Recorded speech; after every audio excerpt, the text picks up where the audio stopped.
지난주 말씀엔 예수님께서 세리 레위를 부르시고 제자 삼으신 말씀을 나눴어요. 레위는 자신의 집으로 예수님과 제자들을 초청해서 식사를 대접하고 있었습니다. 그런데 그 집에는 누가 있었느냐면 레위를 따라왔던 많은 세리들과 죄인들도 함께 그 자리에 있었어요. 그 모습을 지켜봤던 누구? 네, 한 사람만 기억하시나요? 율법학자들이 그 모습을 지켜보고 있다가 물어보는 것이죠. 왜 저 사람은 세리들과 죄인들과 어울려서 음식을 먹습니까? 이걸 제자들한테 물어봤어요. 왜 저 사람은 저 인간은 속된 말은 저 인간은 왜 세리들과 죄인들과 함께 음식을 먹습니까? 요즘 같으면 이런 질문일지도 모르겠습니다. 왜 당신은 여전히 교회 다니는 사람들과 어울리면서 음식 먹습니까? 그러다 코로나 걸리면 어떻게 하려고? 교회 다니는 사람과 어울리지 말라고 했는데 왜 자꾸 말을 듣지 않습니까? 교회 가지 말라고 했는데 왜 자꾸 교회 갑니까? 교회 이름으로 모이면 불법입니다 라고 말하는 것과 뭐 비슷한 뉘앙스예요. 율법학자들은 세리들조차도 죄인으로 여겼어요. 같은 유대인인데도 그들을 죄인 취급합니다. 왜 그랬습니까? 자신들은 율법을 지키고 있다라고 생각했던 거예요. 자신은 의로워요. 그러나 세리들은 율법대로 살지 않고 또 죄인들과 계속 어울리는 사람이니까 죄인들과 이방인과 어울리면 어떻게 됩니까? 접촉하면 부정하다라고 생각하는 거예요. 이방인과 죄인과 함께 음식을 그러면 뭡니까? 부정한 사람이 되는 거예요. 부정하다. 다른 말로 말하면 죄인 되었다라는 거예요. 그런 그들에게 예수님께서 뭐라고 말씀하셨습니까? 의사는 누구에게 필요해요? 병든 사람에게 필요하지만 건강한 사람에게는 의사가 필요하지 않다. 의사가 필요하지 않다. 마찬가지로 나는 의인을 부르러 온 것이 아니라 누구를 부르러 왔다?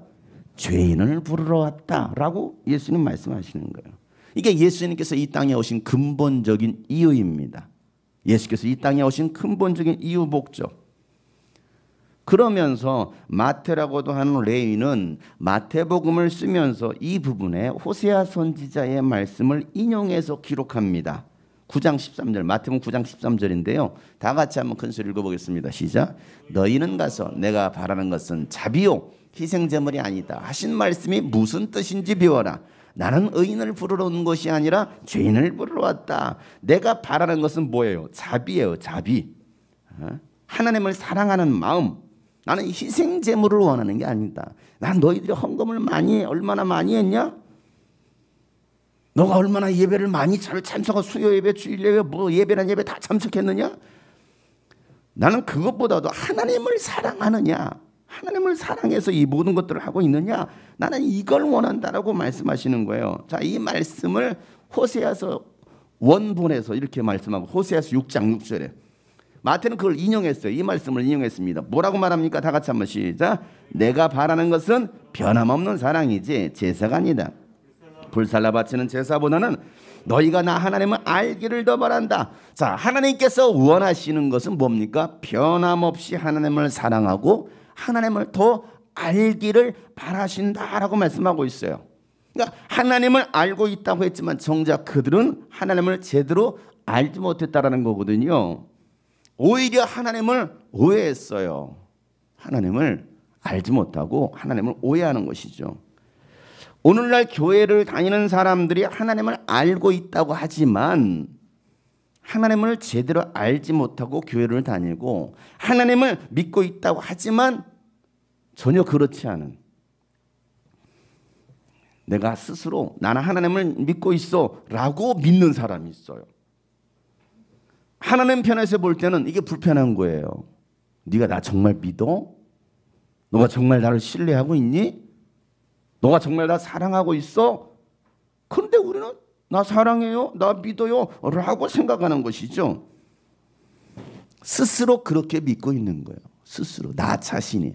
그래서 나는 구원받았어, 구원받은 자냐요. 스스로 구원의 확신을 갖는 거예요. 스스로. 그러면 구원이 이루어질 거라고 생각하는 거죠.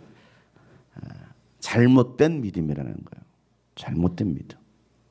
나는 하나님을 만나본 적도 없어요.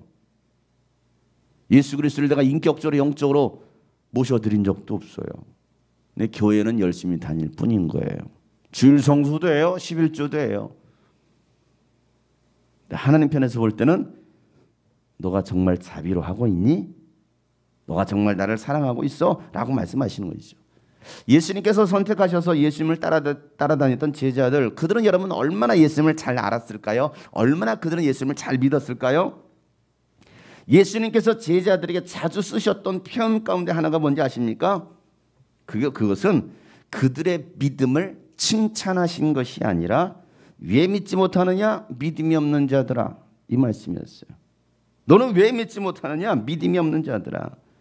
자, 예수께서 갈릴리 호수를 걸어오시는 예수님이 갈릴리 호수를 걸어오시는 그 모습을 봤던 제자들 뭐라고 말합니까? 유령이다라고 소리십니다. 유령이다. 그러다가 베드로가 예수님을 보고 나서 주님이시거든 명령하에 나로 무리를 걸어오라 하십시오라고 말하자 예수님께서 뭐라고 말씀하십니까? 오너라. 오너라. 베드로는 그 말씀을 듣고 곧바로 배에서 뛰어내려서 무리를 걷기 시작합니다. 그러다가 바람이 불어오는 것을 보고 무서움에 사로잡혀서 두려움에 사로잡혀서 물에 빠집니다. 그리고 베드로가 사람 살려주세요 라고 소리치자 예수님께서 손을 내미시면서 이렇게 말씀하십니다. 마태복음 14장 31절에 다 같이 시작. 예수께서 곧 손을 내밀어서 그를 붙잡고 말씀하셨다. 믿음이 적은 사람아 왜 의심하였느냐. 여러분 수제자 아니에요. 수제자인데도 불구하고 왜 의심하느냐. 믿음이 적은 사람아 라고 말씀하고 있어요. 믿음이 적은 사람이 있고 믿음이 많은 사람이 있다는 거잖아요. 여러분은 얼마큼 있어요? 여러분 믿음이 적은 사람이에요? 믿음이 큰 사람이에요? 오직에서 어떤 교회는 큰 믿음 교회라고 이름 믿음 큰 교회라고 여러분 지었을까요? 지금은 이제 교회 이름을 바꿨어요. 얼마나 믿음을 원하면 여러분의 믿음의 분량은 어떻습니까? 이 말씀이 어제 미니캠프 때 나눴던 말씀이에요. 여러분의 믿음의 분량은 어느 정도입니까? 밑바닥입니까? 아니면 풀로 가득 채워졌습니까? 우리는 세상을 보고 두려워합니다. 코로나를 두려워하고 있고요. 세상 사람과 때로는 정부를 두려워하고 있습니다. 또 경제적 어려움을 두려워하고 질병을 두려워하고 있어요. 지금 이 시대에 우리가 살아가고 있는 이 상황 속에서 정작 두려워해야 될 하나님은 두려워하지 않아요. 여러분 시련의 바람이 불어올 때, 고난의 바람이 불어올 때, 환난의 바람이 불어올 때 여러분은 어떻게 하십니까? 두려워하십니까? 담대하십니까? 믿음의 분량대로 우리는 반응하는 거거든요.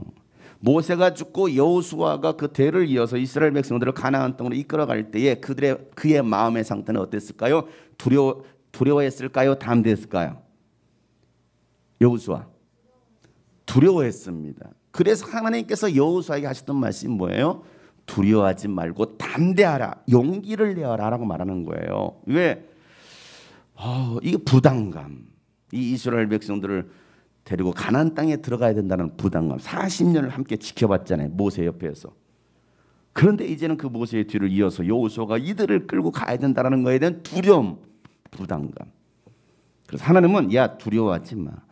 저들도 두려워하지 말고 가나안 백성들도 두려워하지 마. 내가 너보다 먼저 앞서서 그들과 싸워줄 거야. 나는 너의 편이 되어줄 거야 라고 하나님 말씀하시는 거예요. 여러분 시련의 바람, 환난의 바람이 올 때 여러분 두려워하십니까? 담대하십니까? 물에 빠져드는 그 베드로를 향하여서 믿음이 적은 사람아 왜 의심하였느냐라고 책망하시는 거예요. 교회 조금 다녀보면서 환경에 어려움이 오면요 금세 의심합니다. 그리고 하나님이 계시네 안 계시네, 하나님이 나를 도와주네 안 도와주네, 이런 소리 해야 돼요. 이제 교회는 조금 다녔으면서, 여러분 교회 한 100년 다니셨나요?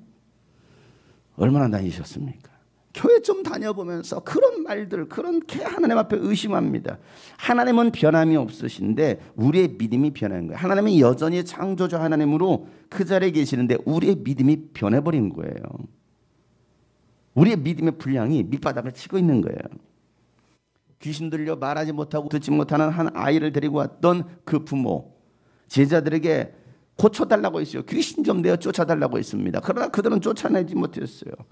그러자 예수님께서 오시는 거죠. 야, 너희들 뭐 가지고 그렇게 소란났냐? 저희가 귀신을 쫓아내지 못했습니다. 그러자 예수님께서 제자들에게 하셨던 말씀, 마가복음 9장 19절 말씀에 다 같이 큰 소리로 시작. 예수께서 그들에게 말씀하셨다. 아, 믿음이 없는 세대여, 내가 언제까지 너희와 함께 있어야겠느냐? 내가 언제까지 너희에게 참아야겠느냐? 이 아이를 내게로 데려오너라 라고 말씀하십니다. 뭐라? 이게 한숨이 한숨. 믿음이 없는 세대예요. 언제까지 내가 너희와 함께 하겠느냐? 이 말이 무슨 말입니까? 나는 잠시 후면 떠날 거야. 내가 언제까지 너희들과 함께 해? 야, 내가 그렇게 보여줬고 그렇게 말씀했고 하는데도 여전히 믿음이 없는 거예요. 여전히. 그래서 예수님은 한탄하시면서 믿음이 없는 세대예요. 믿음이 없는 세대예요. 오늘 예수님께서 우리를 보시면서 야, 성경에 믿음 없는, 이렇게 믿음 없는 것에서 막 책망하신 것도 있지만 이런 믿음이 있는 거에 칭찬한 것이 나와요, 안 나와요? 나와요. 백부장의 믿음. 그는 이방이었어요. 그런데 그의 믿음은 대단했거든요. 그래서 예수님께서 뭐라고 말씀하십니까? 오히려 저 하나님을 믿는다라고 말하는 이스라엘 백성들보다도 저의 믿음이 더 크다라는 거예요. 내가 이만한 믿음을 내가 본 적이 없다라는 거예요. 이스라엘 땅에서. 그 정도로 그의 믿음을 칭찬했거든요. 그런데 오히려 있어야 될 그 믿음을 가져야 될 그들은 믿음이 없는 거예요. 오히려 교회를 다니고 있는 그들은 믿음이 없는 거예요. 예수님 옆에서 제일 열심히 충성스럽게 예수님을 따르던 그 제자들, 내가 예수님의 제자야, 이건 있었는데 있어야 될 믿음은 없는 거예요. 옆에서 많이 지켜봤지만 그들에게 믿음이 없었던 거예요. 예수께서 부활하셔서 제자들에게 나타나셨을 때도 그들은 예수님 보고 뭐라 말합니까? 유령이다. 뭐 하면 유령이다. 맨날 무리를 걸어오니까 유령이다. 부활하신 예수님께서 벽을 뚫고 나오시니까 유령이다. 뭐 그럴만 하죠. 지금도 예수님께서 뚫고, 제가 여기 있는데 갑자기 뚫고 나오는 거야. 나는 안 보이는데 여러분 보이는 거야. 그럼 뭐라고? 와! 놀라겠죠. 유령이다. 왜? 예수님은 죽었어. 죽었는데 뭘 나타나? 이거 유령 아니야? 라고 생각하는 거예요. 요한복음 20장 27절에 이렇게 말하죠. 그리고 나서 도마에게 말씀하셨다. 내 손가락을 이리 내밀어서 내 손을 만져보고 내 손을 내 옆구리에 넣어보아라. 그래서 의심을 떨쳐버리고 뭘 가져라? 믿음을 가져라. 그들은 부활하신 예수를 보고서도 유령이라고 생각하고 두려워합니다. 그러니까 의심하니까 예수님, 야, 만져봐. 그리고 의심하는 자가 되지 마. 의심을 떨쳐버려 라고 말씀하시는 것이죠. 제발 좀 믿음 좀 가져라. 오늘 예수님께서 우리에게 하시는 말씀이 이거예요. 제발 좀 믿어라. 제발 좀. 믿는 척 하지 말고, 그렇게만 교회 다니지 말고 제발 좀 나 좀 믿어라 라고 오늘 예수님께서 말씀하시는 거예요. 바울도요, 이와 같은 말씀을 고린도 교회 성도들에게 똑같이 합니다. 고린도전서 15장 34절에 보면 이렇게 말씀을 해요. 똑바로 정신을 차리고 죄를 짓지 마라. 다 같이 시작. 여러분을 부끄럽게 하려고 내가 이 말을 합니다만 여러분 가운데서 더러는 하나님을 아는 지식이 없습니다. 내가 여러분 부끄럽게 하려고 이 말을 하는, 노골적으로 얘기하는, 내가 여러분 부끄럽게 하려고 이 말을 하는데요, 우리 주님이 꿈꾸신 교회 성도들이요, 여러분을 부끄럽게 하려고 내가 이 말을 하는데요, 더러는 하나님을 아는 지식이 없습니다. 교회를 그렇게 다니고 성경 공부도 한다고 하고 뭣도 하고 하는데 여러분 가운데는 그 하나님을 아는 지식이 없습니다. 부끄러워도 할 수 없어요. 부끄러워도 할 수 없어요. 여러분 얼마나 하나님을 아십니까? 여러분 얼마나 이 성경을 아십니까? 얼마나 예수님을 아십니까?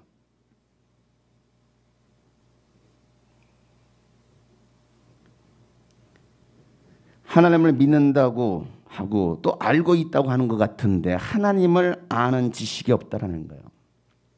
예수님께서 자신을 의롭다라고 생각했던 율법학자들에게 야, 너희들 스스로 건강하다고 생각하지 마. 내가 부를 때 너희들 아니야, 병들었어. 너희들은 구원받을 수 없어.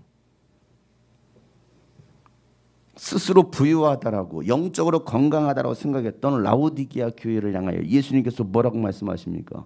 라오디게아 아니라 요한계시록 3장 요한계시록 3장 17절에 이렇게 말씀하시죠. 다 같이 시작. 너는 풍족하여 부족한 것이 조금도 없다고 하지만 실상 너는 네가 비참하고 불쌍하고 가난하고 눈이 멀고 벌거벗은 것을 알지 못한다.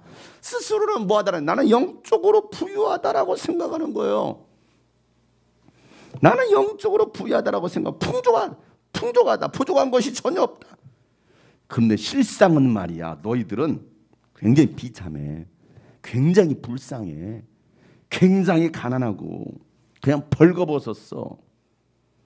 우리가 오늘도 이렇게 얼마나 깔끔하게 이쁘게 입고 왔습니까? 오늘 우리 찬양 인도자가 빨간 옷을 입고 왔어요. 네, 항의를 받고 하얀색으로 갈아입었어요. 리허설 할 때는 빨간색이었는데 흰색으로 갈아입었어요. 왜? 이게 만족스럽지 않다라는 거예요. 대중들이. 왜 빨간 잠옷을 입고 왔느냐. 뭐 이런 말부터 시작해가지고. 그래서 뭐합니까? 이제는 하얀 옷으로 흰 세마포로 갈아입었어요. 그러니까 더 예뻐졌다고 생각하는데 너 벌거벗었어 라고 말하면 어떻게 할 거냐 이거지. 그죠? 여러분 예쁘게 꾸민다고 막 화장도 하고 막 번쩍번쩍 꽃가루도 뿌리고 막 이러고 예쁘게 하고 왔어. 그런데 야 하나님 보셔, 야 너 민낯이야. 뭐라고 할 거냐고. 우리 스스로는 그렇게 부유하다 부족한 것이 없다라고 생각해요. 이 정도 하면 되는 거 아니에요? 이 정도 교회도 아니고 이 정도 했으면 되는 거 아니에요? 목사님 너무 많은 것을 바라시는 거 아니에요? 라고 생각할 수 있어요. 그건 제가 바라는 게 아니고요. 너희들의 영적 실체를 똑바로 봐라 라고 말씀하십니다. 오늘도 우리는 이 성령께서 교회들에게 하시는 주의 음성을 들어야 됩니다. 나의 영적 상태를 분명히 봐야 됩니다. 그래야 치료받을 수가 있는 거예요. 성령으로 MRI도 찍고 CT 속으로 들어가고 다 찍어봐야 돼요. 이 정도로 말하면 알아들어야 되는데 여전히 알아듣지 못하더라. 오히려 예수님께 이런 질문을 합니다. 오늘 18절 말씀이에요. 본문의 18절. 못 알아듣고 이렇게 질문하는 거예요. 다 같이 시작. 요한의 제자들과 바리새파 사람들은 금식하고 있었다. 사람들이 예수께 와서 물었다. 요한의 제자들과 바리새파 사람의 제자들은 금식하는데 왜 선생님의 제자들은 금식하지 않습니까? 이전에는 그들이 누구에게 질문해서 제자들에게 질문해. 저 사람은 왜 죄인들과 함께합니까? 하다가 이제는 누구에게 질문해요? 예수님께 직접 질문하는 거예요. 누구를 가지고서? 제자들을 데리고. 제자들. 침례 요한의 제자들과 바리새파 사람들은 뭐라고 있어요? 금식하고 있다는. 그런데 왜 당신의 제자들은 뭐하지 않느냐? 금식하지 않느냐? 이걸 질문하는 거예요. 왜 금식하지 않습니까? 여러분 왜 이 질문을 했을까요? 요한의 제자들, 저 바리새인들은 금식하는데 왜 당신의 제자들은 금식하지 않아요? 이 말 속에는요. 자, 금식하지 않는다는 것은 이건 누구 잘못이야? 이 제자들을 탓하고 있는 거예요? 지금 누굴 탓하려고 얘기하고 있는 거예요? 예수님을 탓하려고 지금 이 질문을 하는 거예요. 누굴 핑계대고? 제자들 핑계대고. 장한결 왜 그래? 너는 누구 닮아서? 누굴 탓하려고? 저 탓하려고. 그냥 저 욕하려고 괜히 한결에 붙들고 욕하는 거예요. 그러지 않습니까? 그렇다고 또 고개를 끄덕거리는 인간들은 뭐예요? 그랬던 거야? 박상준 씨, 광화문 연구원.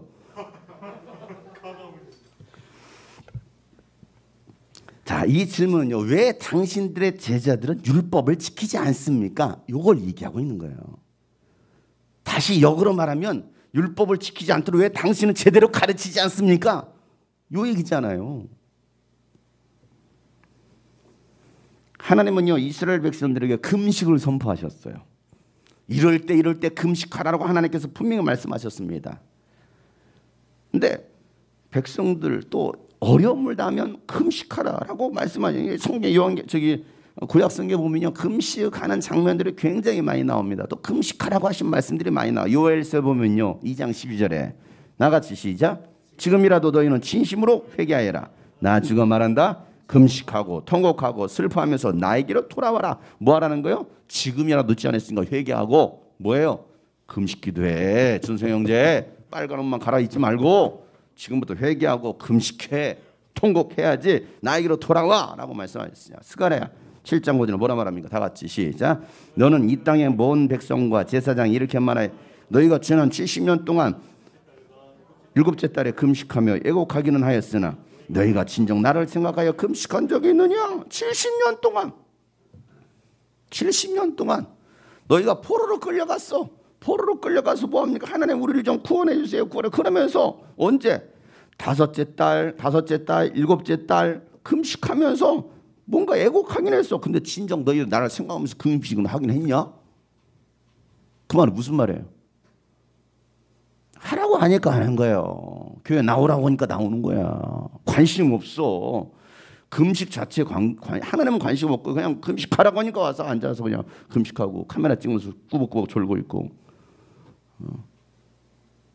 특혜를 받았는데도 감사를 모르는 거야. 하나님을 생각하지 않는 거야.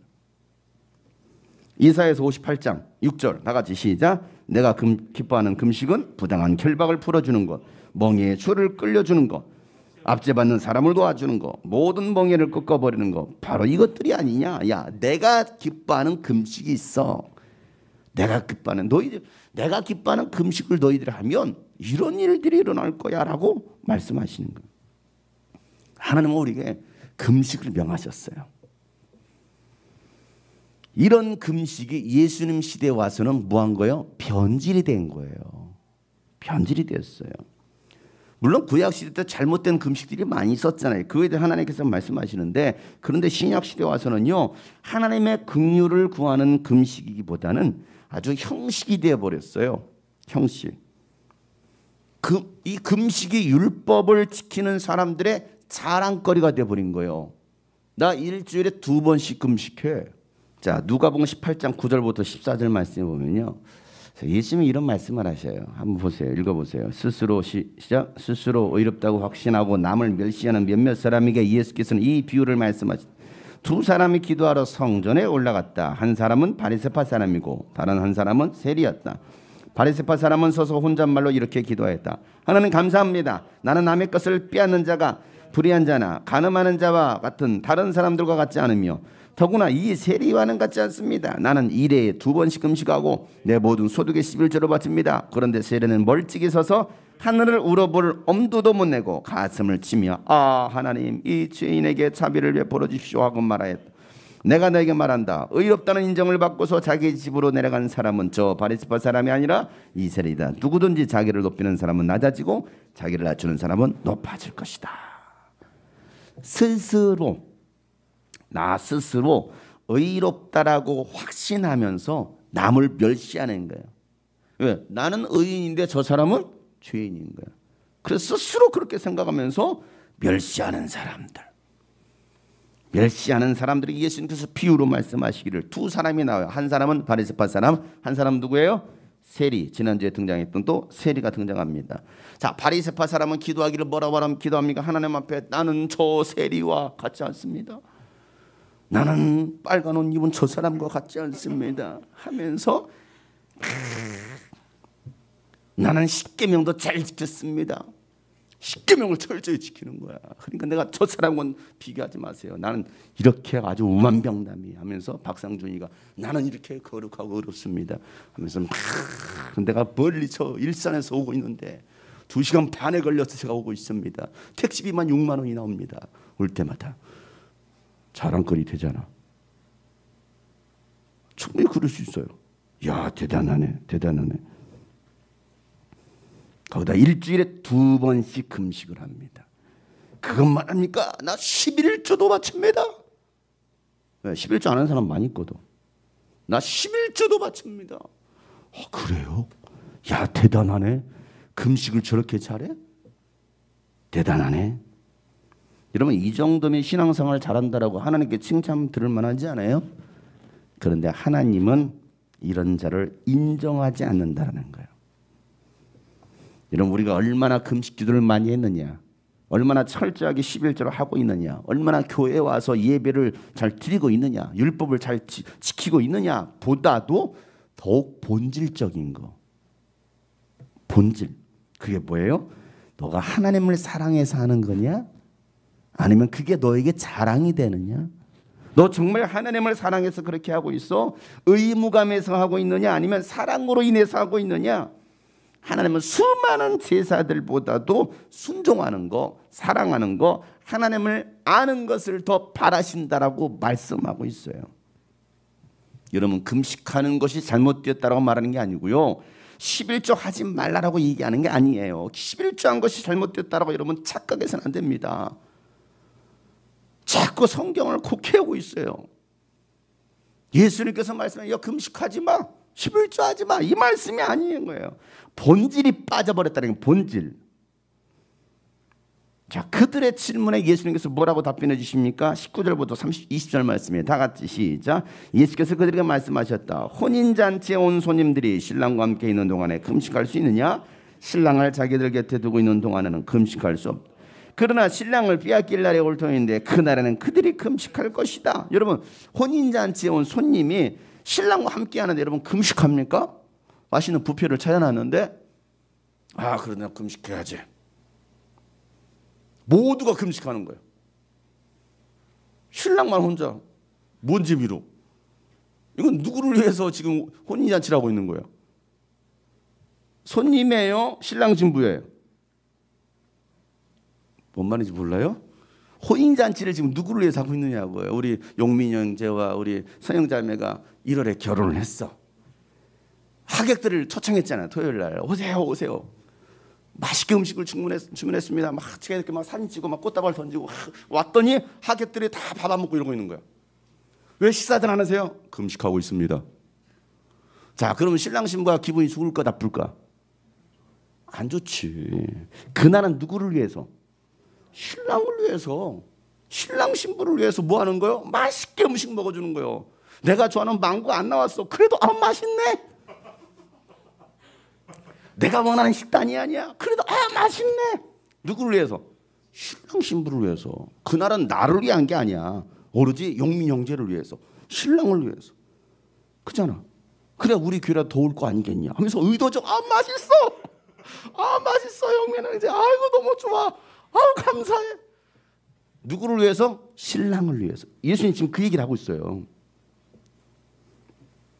그런데 신랑을 빼앗길 날이 올 텐데 그날에는 뭐 해라?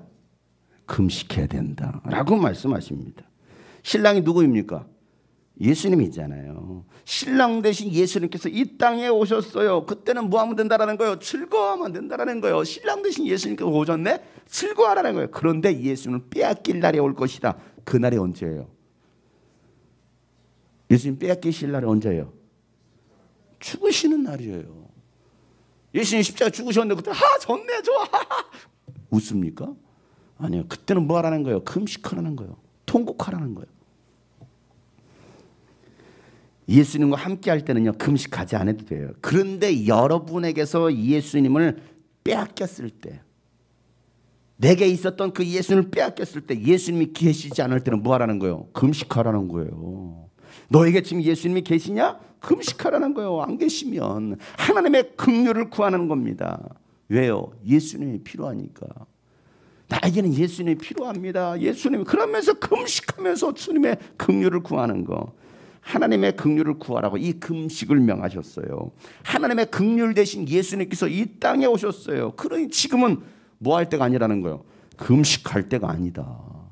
금식할 때가 아니고 열심히 신랑과 함께 즐거워할 때라는 것입니다. 신랑과 함께 열심히 일할 때라는 거예요.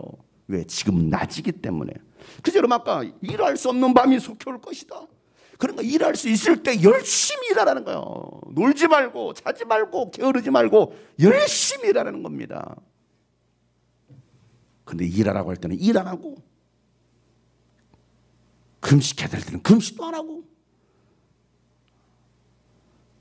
이게 잘못된 신앙이다. 오늘 예수님께서 말씀하신 것이 바로 그겁니다. 지금은 금식할 때가 아니라 신랑 대신 예수님과 함께 즐거워할 때이다.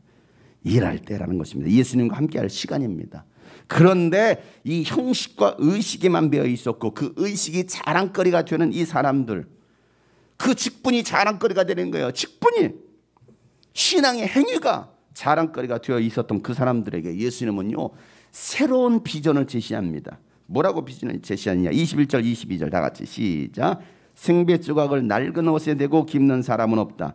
그렇게 하면 새로 된 조각이 낡은 데를 남겨서 더욱더 심하게 찢어진다. 또 새 포도주를 낡은 가죽 부대에 담는 사람은 없다. 그렇게 하면 포도주가 가죽 부대를 터뜨려서 포도주도 가죽 부대 다 버리게 된다. 새 포도주는 새 가죽 부대에 담아야 한다. 여러분, 생배 조각을 낡은 옷에 대고 꼬매면 여러분 어떻게 됩니까? 찢어지거든요. 빨아보세요. 찢어져요. 당겨지니까.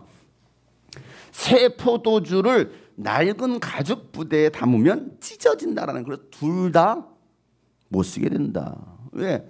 새 포도주를 담았어요. 낡은 가죽 부대. 새 포도주를 담으면요, 이게 오래되면 어떻게 됩니까? 이 안에서 뭐가 돼요? 발효가 되잖아요. 팽팽해진단 말이에요. 이 근데 가죽 부대 낡았어. 어떻게 됩니까? 팽팽하다가 팡 터질 거 아니겠습니까? 새 포도주는 뭐 하라는 거예요? 새 가죽 부대에 담아야 된다라는 거예요. 이게 부풀어 터진 낡은 오래된 포도주는 뭐하고?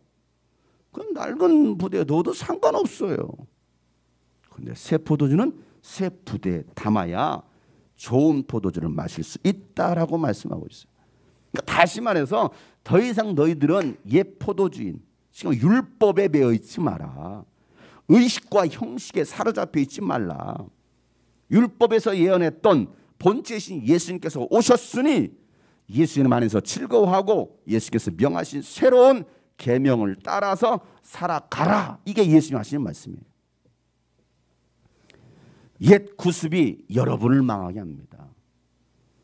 잘못된 전통이 교회를 병들게 합니다.